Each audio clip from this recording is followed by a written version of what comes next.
Cyclone Biparjoy Pakistan खुसूसन Sindh के साहिली इलाकों से किसी भी वक्त टकरा सकता है, जिससे तेज़ बारिशें, 120 किलोमीटर फी घंटा की रफ्तार से हवाएं और समंदर में तुग़यानी के ख़तरात मौजूद हैं।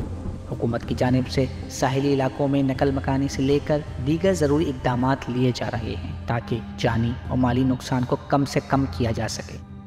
मगर ये पहली दफ़ा नहीं कि पाकिस्तान के साहिली पट्टी पर कोई समुद्री तूफ़ान आया हो, बल्कि माजी में कई दफ़ा ऐसे तूफ़ान या तो पाकिस्तान के साहिली इलाकों तक पहुँचते पहुँचते दम तोड़ गए या फिर पहुँचकर तबाही मचा दी।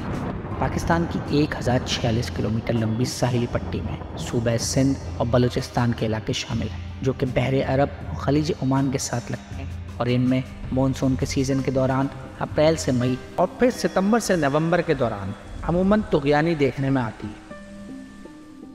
कराची में 15 दिसंबर 1965 को आने वाले साइक्लोन ने मुल्क में सबसे ज़्यादा तबाही मचाई थी, जब अंदाज़न 10,000 के करीब लोग इसमें जाँ बहक हो गए थे। ताकत के लिहाज से मुल्क में सबसे मजबूत साइक्लोन, जिसकी कैटेगरी 3 थी, 1999 में सूबा सिंध के साहिली इलाके केटी बंदर से टकराया था, जिसके नतीजे में 6,000 से ज़ायद लोगों को अपनी जानों से हाथ धोना पड़ा, जबकि हज़ारों की तादाद में ख़ानदान बेघर भी हुए थे। साइक्लोन येमिन 2007 में आने वाले समंदरी तूफ़ान, जिसको येमिन का नाम दिया गया था, ने सिंध और बलूचिस्तान के इलाकों में शदीद तबाही मचाई थी।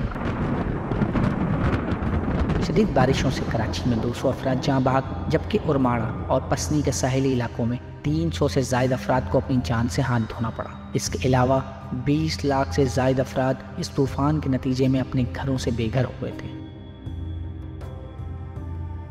1993 का इंडो पाक साइक्लोन कैटेगरी 1 के साइक्लोन ने कराची समेत सूबा सिंध के इलाकों ठट्टा और बदीन में शदीद तबाही मचाई। सिर्फ बदीन और ठट्टा में साइक्लोन से 600 से ज़ायद अफराद जाँ बहक और 2 लाख के करीब बेघर हुए थे।